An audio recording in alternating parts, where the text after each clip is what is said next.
Greetings, Word Horde. We're here with an exciting option for you, a version of our podcast without any ads. That's right. No advertising interruptions, just the content you love, ready to go in your favorite podcast apps like Spotify and Apple Podcasts. It's another way to support the show, ensuring that we keep bringing you the word stories and language explorations that you love. Try it at waywardradio.org/ad-free. And it's affordable. For just a small subscription fee, you can enjoy A Way with Words uninterrupted, except by us. Plus, it makes a great gift. Know somebody who loves language as much as you do? Give them the gift of words. Easy to sign up, easy to enjoy. It's the same A Way with Words, just streamlined for your listening pleasure. Go to waywardradio.org/ad-free. Support us, support the show, and enjoy an ad-free listening experience. waywardradio.org/ad-free. Thank you. You're listening to A Way with Words, the show about language and how we use it. I'm Grant Barrett. And I'm Martha Barnett. We asked for your workplace jargon, and we got some from Aaron Failing. He lives in Savannah, Georgia. And he sent us these bits of jargon from his industry. Apple box, full apple, half apple, quarter apple, and pancake. But he doesn't work in apple picking, I bet. No, he doesn't. Not in the food industry? Not in the food industry Some at all. kind of, but he's measuring things out, right? Yeah, different gradations. Different gradations. Is it agriculture at all? No. No. Is it some kind of metalworking? No. Construction business? No. Film business? How did you get from agriculture and construction to film? Because I knew there's something in the apple box that gave it away, but I don't remember exactly what it is. Yeah. I have a couple dictionaries of movie-making terms. Oh, that's exactly where they were. I've browsed them. Oh, there you go. I should have known. I couldn't bring you. And I have friends in the movie-making business. Oh, well, and now you know Aaron in Savannah. He's a special effects technician, and an apple box is a strong wooden box that's enclosed on all sides, and it's got holes on opposite ends. So you can't put anything in it, but you can use it to let people stand on if they're too short to be in the shot. Right. And they're different, different things can be propped up there. But so when your male lead's shorter than your female lead, you can make him look taller. Yeah. In fact, they're sometimes known as a man maker. And a full set of those boxes, the apple box and the full apple, it's known as an orchard. Isn't that orchard, picturesque? how about that? Yeah. Well, what's the other term, the last term? Pancake. What's the pancake? Is this like a kookalurus? No, I think it's a really flat one. Really flat one. I see. So you get a couple inches, but not much more. Okay. Yeah. I got all excited about these terms, and I did some browsing myself in a wonderful book called AV A to Z, an encyclopedic dictionary of media, entertainment, and other audio-visual terms by Richard Kroon. You may own this. I might. That might be one of them. It's super. I had so much fun digging down. Yeah. So we're talking more than 100 years of movie-making jargon and slang just piled on, and it's characteristic. It's got a lot of color and flavor, right? A lot of color and flavor. It's not boring, this stuff. And some of it is mysterious and nobody knows where it came from. Exactly. In fact, I'm going to talk about another one of those later in the show. Exciting. We'd still like to hear the cool, colorful language from inside your business, your hobbies, or the things that you love to do. 877-929-9673. Email words@waywardradio.org or tell us on Twitter @WAYWORD. Hi there. You have a way with words. Hi, my name is Ash. I'm from Arlington, Texas. And growing up, whenever we would get a painful bump on the side of our tongue, my great Aunt Vera would always call them lie bump. Oh. And so, of course, that would make me go through my mind and think, what do I need to fess up about? And I think that was the point. But I never heard it anywhere else. And so I just knew that y'all might, if anybody would know, it would be y'all. Lie bump. So you get a red bump, just kind of too much abrasion on your tongue, or some food made it raw, something like that, right? Right. Yeah. Or you told a lie. Or exactly. Yeah. If you were lying about something, that would happen. You don't want to lie to great Aunt Vera. No, ma'am. Did she ever convince you to really spill the beans? No, I always tried to think of what else would cause this bump because I know that can't be true. They are so common that you will find lie bumps mentioned in lots of medical textbooks. You'll find that term itself mentioned. The medical term for it is papillitis. They're caused by sharp or crusty foods that just cause abrasion or rough. They just debride the skin of the tongue, and just basically cause some kind of redness, Sometimes white bumps, but usually red, What was it called? Papillitis, Papillitis. Yeah, the papillae are the taste buds, right? Mm-hmm. Yeah. Okay, so do you think the lie of papilli might be the reason she called it a... No, probably not. Probably not. It's probably just a convenient way to get kids. There's always all these adult tricks. That's what it sounds like. In some folklore books, they do mention that this is a really widespread bit of folklore about these bumps being related to a falsehood being told or lies or something else related to dishonesty. Throughout the South and African American culture, again and again and again, it comes up. So it's not just your family and it's not just Texas. It's throughout hundreds of years, actually. That actually reminds me of a thing that some cultures do, though. They lick a hot spoon and look on your tongue to see if you're lying. Oh, really? Yeah. Wow. I can't tell you what culture does it, but I've seen it. Yeah. I've never heard of that. That's cool. Oh, really? Wait a minute. I want to have a look at your tongue now. Really? Look it up. Okay. Well, how do you not know where it is, but you know the story? I know bits and pieces of trivia from everywhere, but I really can't fill in all the pieces all the time. There's only so much space. You should fill in for me the next time I can't make it to the studio. You got a tongue as bumpy as an alligator purse, lady. Oh, I'm honored. No, I'll lick the spoon. All right. Thank you for your call. Really appreciate it. Okay, thanks. Love your show. Cheers. Thanks, Bye-bye. Ash. Bye-bye. Bye-bye. Well, and I bet lie bumps are just so common. Right. Everyone has them, right? Right. Yeah. 877-929-9673. Hello, you have a way with words. Hi, is this Grant? This is Grant. Who am I talking to? You are talking to Lisa Folkert from Bucolic, West Grove, Pennsylvania. Bucolic. Lovely word. Isn't it awesome? And we're going to be talking about animals. So Animals from Bucolic. Hey, Martha. Hey. Welcome to the show. What can we do for you about animals? I'd like to think a lot of people have words that they just like to say. Words are fun. And for some reason, this little group of words just tickles my sister and I, like canine, feline, bovine, porcine, ursine, all those that have to do with animals. And I'm sure there are more. And Martha, I think you actually recently mentioned pavonine. Oh, yeah. Having to do with peacocks. Mm-hmm. So thank you. Oh, you're welcome. For adding to our collection. Your menagerie there. It is, isn't it? We were just kind of wondering, I mean, I know they're all adjectives, and we sometimes use some of them as nouns, but is there a word for these words? Is there a word for words that that describe different animals, like bovine, which means like a cow, right? Mm-hmm. Mm-hmm.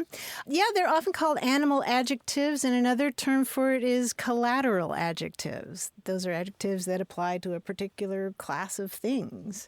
Oh, interesting. But for collateral adjectives, it's not just for animals. It can also refer to non-animal things like pluvial means related to rain. Riparian means rivers, riverbanks, and literal means... What do you say, literal? Literal. Oh, shores. Shores, yeah. So, but those are also collateral adjectives. Yeah. And the fun part about this for me is that usually it's a matter of a Greek or Latin root, and I was having fun trying to guess the ones that Grant was talking about there. There are probably some other ones that you know and don't realize you know, like what about asinine? Oh. Where does that come from? It comes from the Latin word asinus, which means a donkey. Oh, that's funny, because I also found answerine. Oh, yeah, which means having to do with a goose, right? Geese, which also means stupid or silly. Yes, it can mean silly. Another one is lupine, the flower. Yeah. Mm-hmm. Oh, from wolves. Right. Lupine is a flower that's erroneously named because people used to think it wolfed nutrients out of the soil, which actually it does not. It's a nitrogen-fixing plant. So that's one you already know. I wonder if you can guess this one. If you know that the Greek word for horse is hippos, what do you think a hippotigrine would be? Oh, my goodness. Hippotigrine animal. Because that sounds like you're combining two animals. Mm-hmm. Well, you kind of are. I'm not sure that occurs naturally in nature. Well, it does. It's black and white. Yeah, right? It's black and Zebrine? white. Yes, yes. Hippotigrine is and I'll give you just a couple more that I really like that don't end in the ine suffix. Vespertilian. Oh, very nice. Isn't that a gorgeous word? It is. I'm writing these down. Oh, good. Yeah, vespertilian means having to do with bats. Because they come out in the evening. Yes. At the same time you sing your vespers. Yeah. Exactly. It comes from the Latin for evening or evening star. And one more that you won't see very often, but I'm surprised we don't hear it more, is Struthonian. Struthonian. Struthonian. Is that related to God's truth? No, but that's a good A struthos homegos was a really big sparrow. That was their term for ostrich. Oh. And so if somebody is Struthonian, they're sticking their head in the sand. Oh, lovely. Which is actually very funny because my sister often accuses me of sticking my head in the sand. Oh, there you go.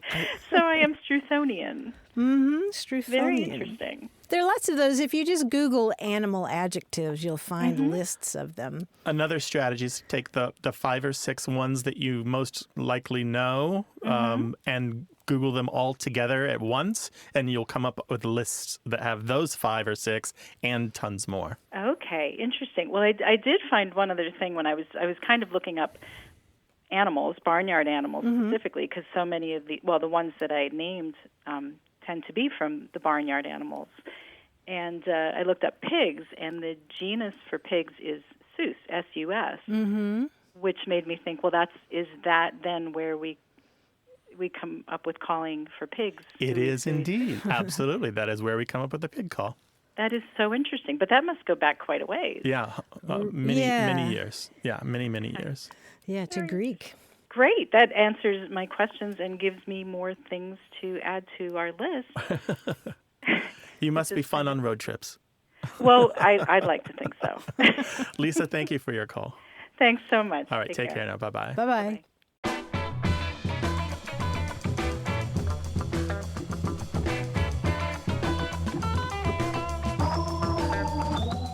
We had a conversation a few weeks ago about the Finnish term sisu, meaning intestinal fortitude. That's right. The Finns all have fantastic fortitude. Yes. And we got further elucidation about that word from Benjamin Marine.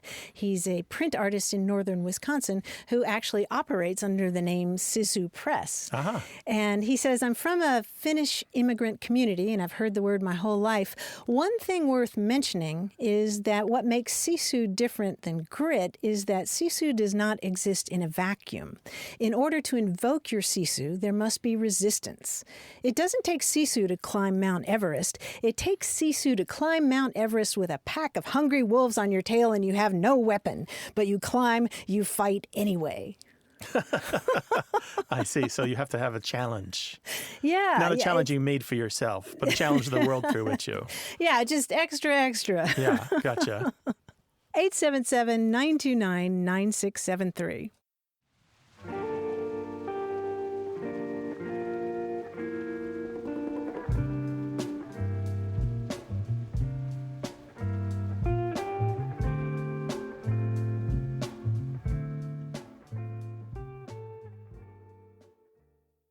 Hey, we've got something special for those of you who love our show but could do without the ads. That's right. Imagine a way with words, the same engaging conversations, the same deep dives into language without advertising interruptions. We're talking about our ad-free podcast feed. It's sleek, clean, and it's just for our supporters. It's at waywardradio.org/ad-free. It's inexpensive, easy to sign up for, and works with all major podcast apps like Apple Podcasts and Spotify.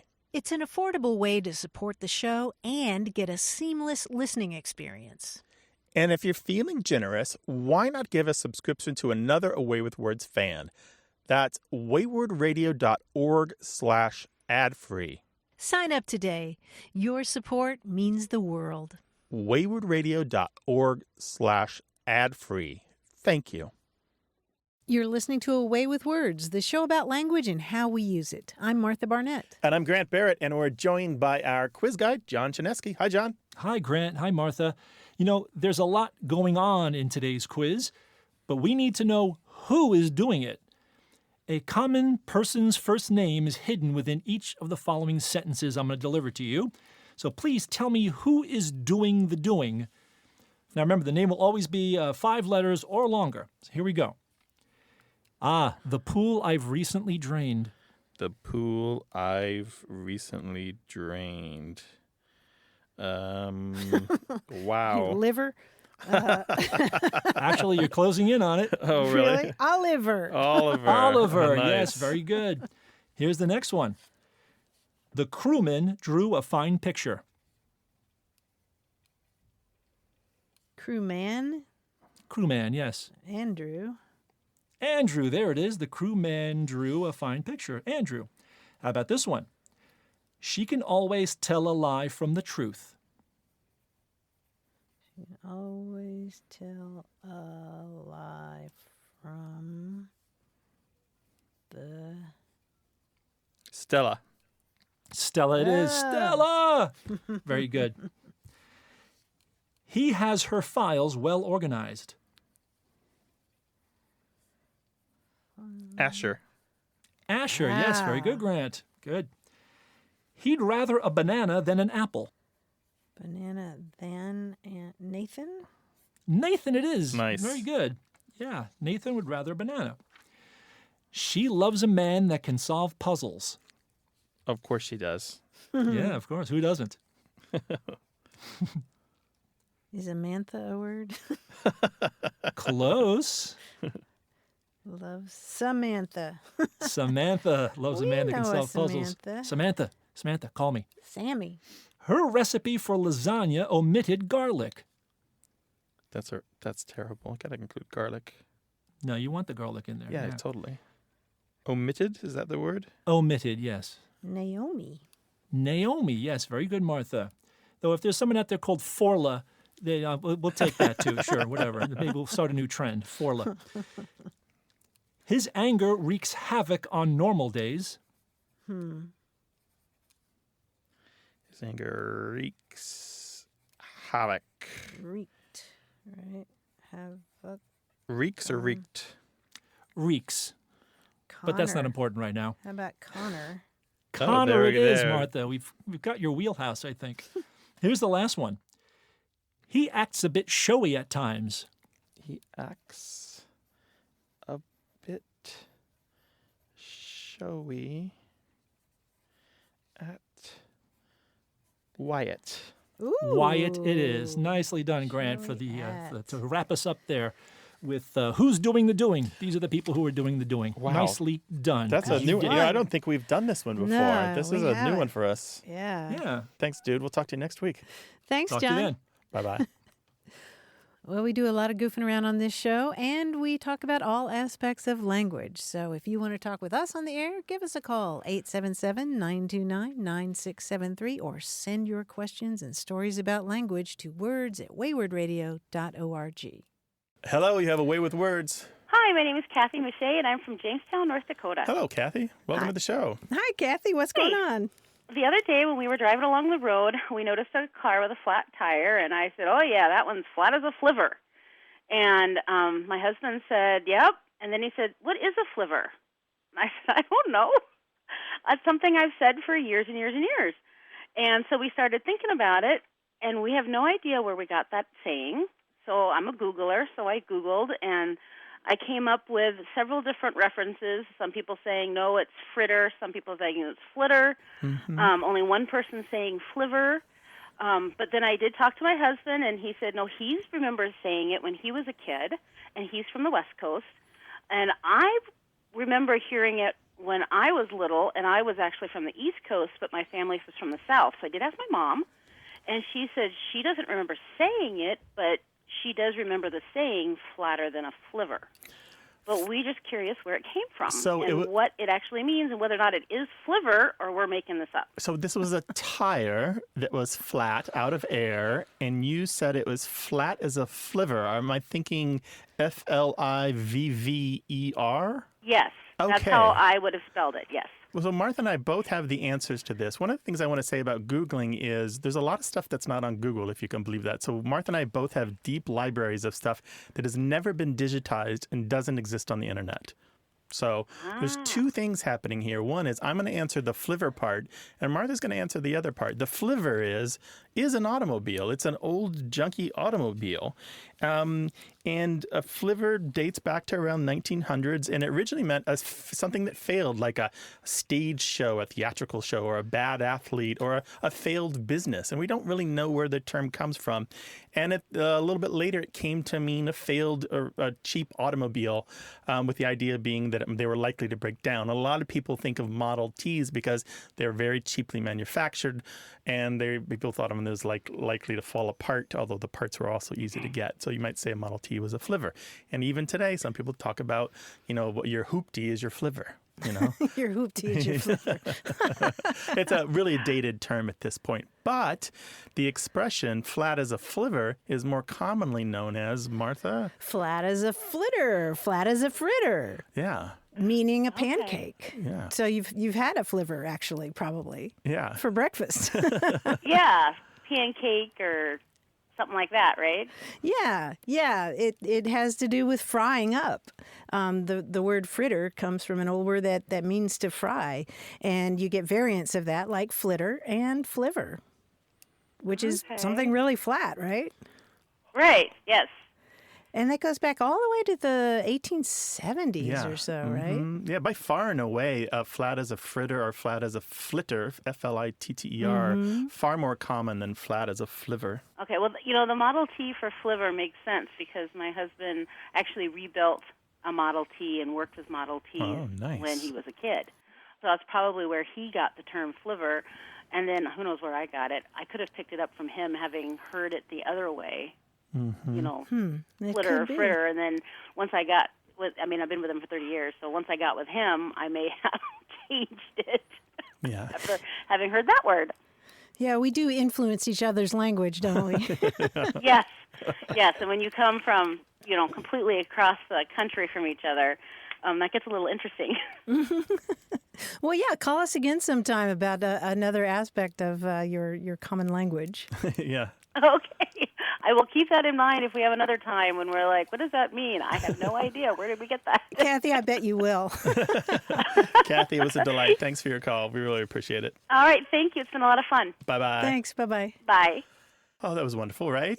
Yeah, flat as a flivver, flat as a fritter, and flat as a flitter. I bet we get a lot more calls from people saying, oh, I know that. You've just reminded me that my parents used to say that, or that I remember when. And because that is just one of those things that you don't quite realize is the inheritance from your parents and grandparents and the great aunts and great uncles and so forth, right? Those linguistic heirlooms.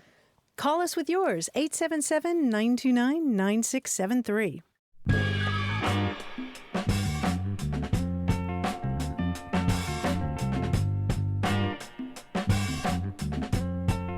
I've been looking into Hungarian humor recently, and there is a variety of it that has to do with what they call aggressiv kismalats. Aggressive, what's the last part? Piglet. Aggressive piglet. Yes. And there are all these goofy jokes about a piglet, and the punchline, you always scream in your rudest voice, and I won't do that. Okay. But for example, a piglet walks into a bus station and says, I want a ticket. And the clerk says, where to? And the piglet says, none of your damn business. It's Okay. Let me try another These are one. Hungarian jokes. Yes, Okay. yes. Gotcha. A piglet falls into a pit. A rabbit shows up and says, "Wait, Piglet, I'll get you a ladder." Piglet says, "I'm not waiting." They're just aggressive piglet jokes. I mean, this is a thing. If you Google it, if you Google Hungarian aggressive pig, you can see cartoons on YouTube and all these different versions of aggressive piglet. Well, it reminds me of the German Antewitze. Right, yeah, the anti-jokes, yeah. Right. Like the two muffins in the oven, and one of them says, "Gee, it's hot in here," and the other one says, "Oh my God, a talking muffin." They're just ridiculous. Right. But Hungarian aggressive piglet. Oh, thanks Google for that, Martha. I'll have to share these with my tween. 877-929-9673, or share your aggressive piglet jokes with us on Twitter at WAYWORD. Hello, you have a way with words. Hey, this is Juan. I'm calling from Dallas. I had a question about the word or phrase cabin fever. So I'm a Dallas native, Texas born and raised. Here down south, we don't necessarily stay in cabins for too long. It gets really hot down here, and I was wondering if that was just like Colorado thing, a Rocky thing. People who stay in colder weather, if they get stuck in a cabin for too long, or where did that phrase originate from, or what does it mean? Cabin fever. Well, it's not just about cabins. It's about any place that you might stay indoors for too long. So you could even get cabin fever in an air-conditioned hotel room. We do know something about the origin of the term, if you're interested. Yeah, for sure. I'd be interested in that. Yeah, there was a book published in 1918 by a woman whose name was Bertha Muzzy Sinclair. She was writing under this pen name B.M. Bauer, and it was titled Cabin Fever, and is actually about cabin fever. And in the beginning of the book, she describes, the whole book is about this notion that you could become so bored with life that you would kind of lash out and do insane things. And she says, just as a body fed too long upon meat becomes a prey to that horrid disease called scurvy, so the mind fed too long upon monotony succumbs to the insidious mental ailment which the West calls cabin fever. So that West there, she capitalizes, and she's referring to people up in the mountains. So she's referring to prospectors and ranchers and trappers and frontiersmen and people, lumberjacks, people cutting timber, that sort of thing. And she's referring to people who are trapped in the hills during the winter, sometimes to a cabin. So it's just about the utter monotony in the seasons where you can't do anything except stare your companions in the eyes. There's nothing to do except wait for the spring. Oh, okay. So, but anyone could get cabin fever. It's just about being trapped in one space for too long. Oh, okay. That makes sense. There are other names for it. You ever heard of being stir crazy? No, I haven't. So stir is old slang for jail, sometimes known as jail fever. And then shanty fever, or being shack wacky. Shack wacky. I haven't heard that one. Shack wacky, yeah. And then there's the opposite too, which is going a little nutty hill nutty for being out in the outdoors too long. Hill nutty, or steaky, or bushy, or bushed.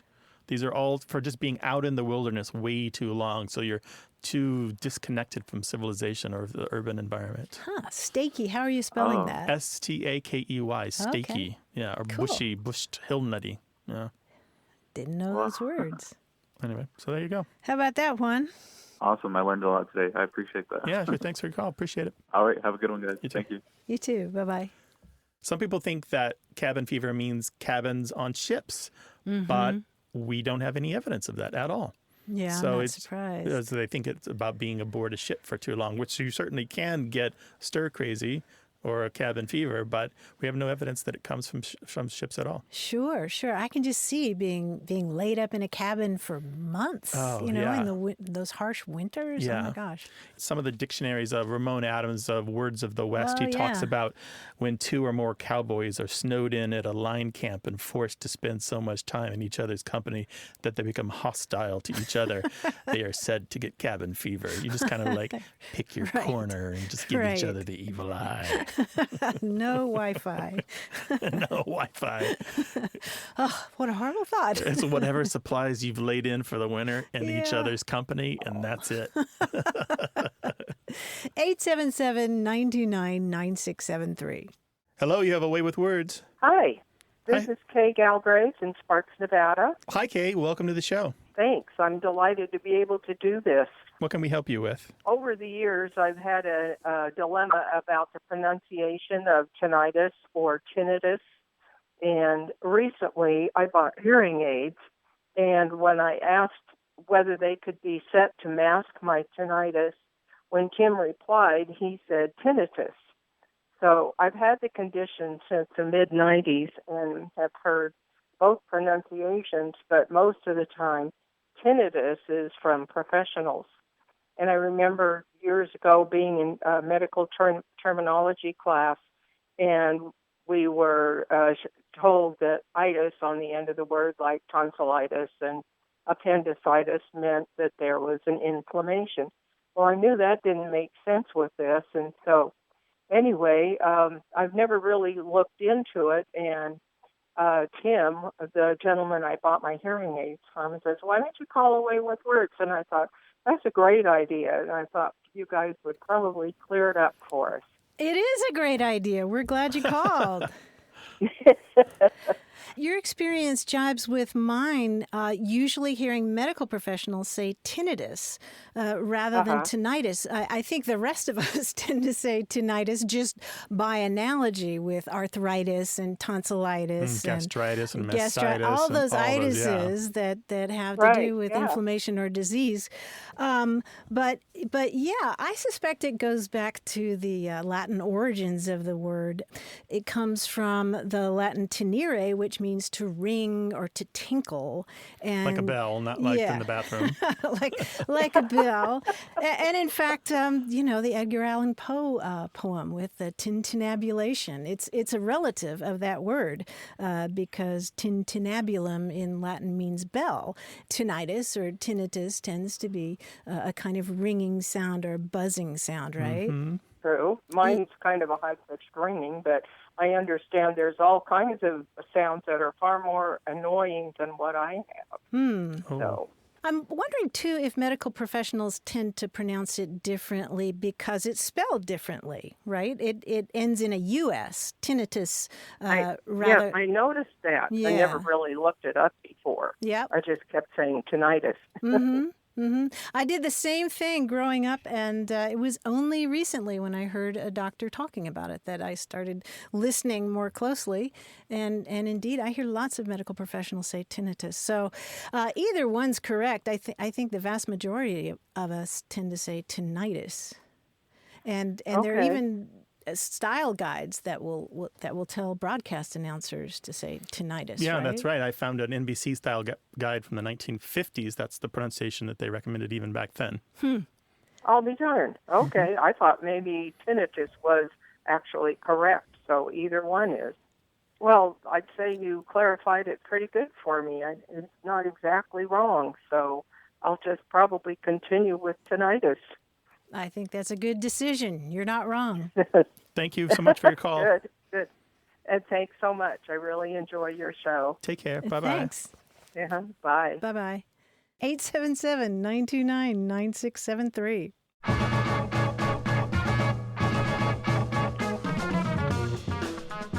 Grant, can I tell you one more Hungarian aggressive pig joke? Are you going to shout at me again? No, I won't. I'll step away from the mic. Okay. But here's the joke. Piglet runs a red light and gets pulled over by the police. The officer says, "Piglet, that'll cost you $200. And the piglet says, "I'm not buying anything."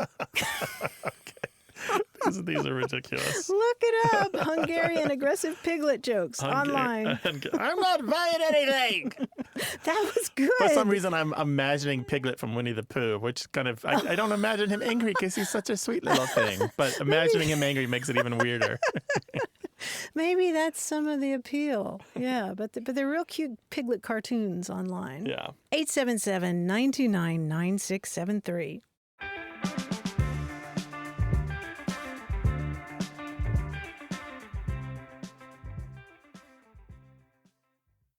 Got a minute? We need your help. Head over to gum.fm/words and share your thoughts in our quick survey.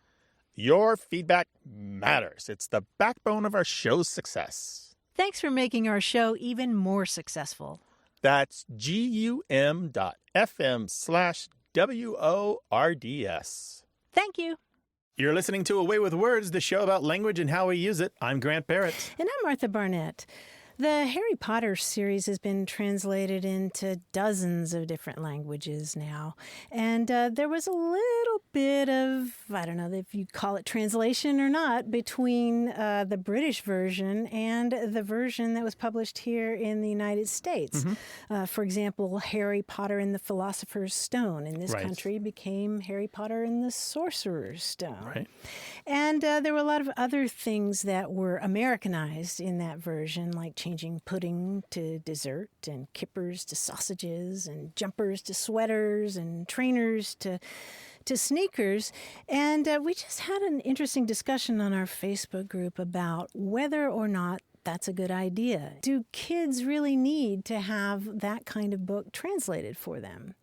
And there were differing opinions. You know, some people said you want to make it accessible to young people, but on the other hand, Quidditch is a made-up word. All the spells. Yeah, all the spells. All the names of all the people and all the places. Yeah. Right. All the world itself, the Potterdom itself, all of that stuff is new. So what are a few Briticisms if you're an American? Right. And speaking of spell, you know, the term Scotch tape in this country is sellotape over there. Biros and so forth. Right. And so the pun spellotape, which is what wizards use, is lost on American readers. But we had different opinions on our Facebook group about that. Scott said the whole point, or one of the points of reading fantasy and science fiction, is to stretch the mind beyond the normal work-a-day or school-a-day experience. Being challenged by such broadened my vocabulary as well as my imagination. Yeah, that's how I feel. If Tolkien had been somehow Americanized when I'd read it as a boy, it would have been horrible for me. I would have missed some of the flavor of the book. And actually, once I realized as an adult that I was reading the Americanized version of Harry Potter, I sought out the British versions for the later volumes. I didn't want to read the Americanized versions. Well, I'm sure our listeners have opinions about that. Yeah, absolutely. And by the way, there's a new Yiddish version of Harry Potter. Oh, how about that? How cool is that? I don't speak or read Yiddish, but that's super interesting. Yeah, there was an interesting article in Tablet magazine about that, and about the fact that Yiddish is a Germanic language, so the English sounds aren't that foreign. So, for example, Harry's classmate Neville Longbottom didn't have to be translated into Neville Longtookus. Wait, he is Neville Longtookus? No, he's not. Oh, okay. He's not. What is he then? He's just Neville Longbottom. Oh, okay, gotcha. In that book. You can find all of the episodes of this show on our website at waywardradio.org, and call us. We'll talk about language. So have a good time. 877-929-9673. Email us to words@waywardradio.org, or talk to us on Twitter at WAYWORD. Hi there. You have a way with words. Hi. My name is Evelyn. I am calling from Twin Hills, Alaska. What's going on, Evelyn? What would you like to talk with us about? Well, I remember hearing as growing up an expression, would you like an egg in your beer? And I use it when somebody is acting like they're a little bit discontented, like things aren't going their way, and they want this and that and the other. And somebody who is listening would say, well, how about an egg in your beer, too? So let's just make up a scenario. They picture this. Oh, so you've served them a meal, you've given them biscuits, you've given them bacon, you've given them eggs, and they still seem unhappy. And you're like, what do you want, an egg in your beer, too? Something like exactly. that? Yeah, okay. Yeah, something like that. Or if they're just having a kind of a rough day and they want things to go their way and they want the bus to be on time, or they want, they didn't want their suitcase to be lost by the airlines, and somebody would say, well, how about an egg in your beer, too? Gotcha. Yeah, that makes sense. This one goes back quite a ways. You know, there used to be a thing to serve eggs in beer. It was, ew. Yeah. Yeah, okay. Apparently, it was the custom, some people might have thought it was a little bit of an aphrodisiac. Some people just might have liked the taste or just thought of it as a meal. They could justify it that way. You paid a little extra for the privilege, although some establishments might throw it in for free. The earliest use that I know is from 1933, but they really caught on during World War II in exactly the way that you're saying. It's a little bit like we might say today, not quite the same, but what do you want, a cookie? So there's a little bit of an edge to it. Sometimes it's sarcastic, or is that all, Your Highness? What else do you want? Or you're never happy. It's kind of one way of saying you're never happy. It's never really kind, I should say. It's almost always just kind of shut your yap. It is what it is. Let's move forward and quit your complaining. Yeah, let's just deal with this, right? Usually that's how it is. In an old newspaper, there's one exchange. Actually, this is the earliest use that I know of. There's two fans who are kind of talking after leaving the Polo Grounds in Brooklyn after the Giants beat the Dodgers. Of course, neither of those teams are still in Brooklyn. And one fan talking about the Giants' second baseman, Burgess Whitehead, says, "Too bad he can't hit." Now, remember, the Giants have just beat the Dodgers. The other fan says, kind of with the typical Brooklyn sarcasm, is, "What do you want, an egg in your beer?" Because this guy's complaining even though the Giants still beat them. He wants more. He wants the second baseman to still be good at hitting. So it's very much the thing. I want everything. I want the cherry on top as well as the delicious cake, you know? Oh, okay. Yeah. Yeah, really caught on during World War II. You'll often find it mentioned in fiction works where people are trying to get this kind of the true nature of the way that soldiers talked during World War II.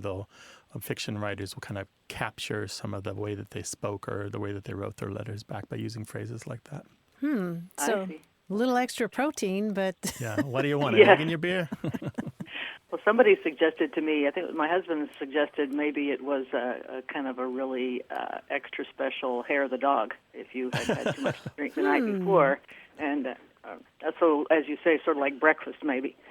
Yeah, I have seen that on some television shows where like the next morning somebody will crack an egg in their beer. Maybe even in a Sylvester Stallone movie where he does that. With a little Tabasco. I think it was Rocky. He put about 5 eggs or something. Oh, yeah, yeah, I'm not sure there was beer in there. I think it was just a glass of eggs. I think you're right. Yeah, I mean, that's what I'm thinking of. Anyway, thank you for your call, Evelyn. We really appreciate it. Bye. Have a good day. World War II was just this storm of language. All these soldiers coming together, bringing language from all quarters of the world, all the English speakers from all the English-speaking countries getting together, mixing together, and the best phrases won and spread to all the other languages, and they took them back home, and language flourished. Yeah. 877-929-9673.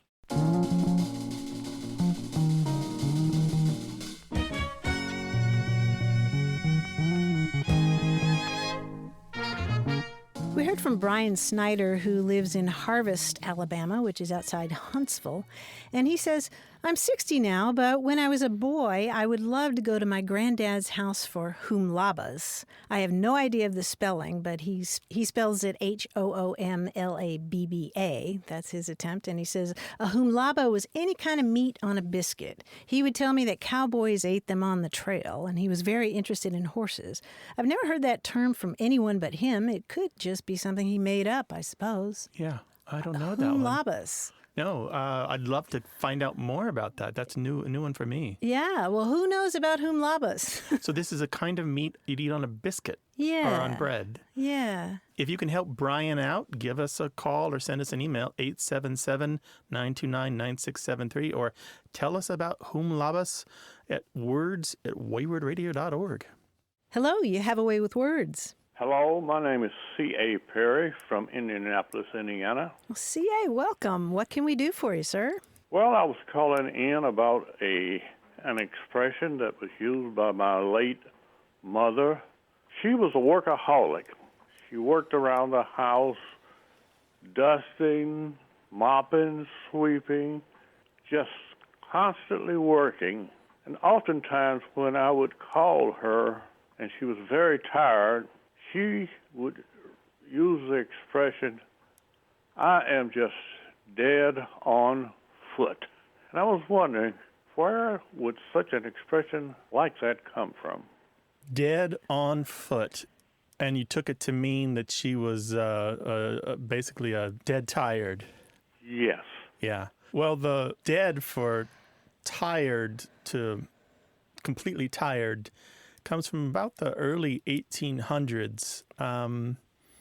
Most people usually say dead on one's feet or dead on my feet. And that comes from the late 1800s. The way your mother put it, dead on foot, is an unusual construction, but very similar.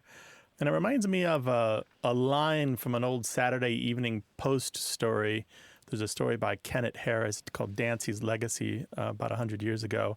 And it's about an old man who didn't know he was dead yet and kept moving around out of force of habit.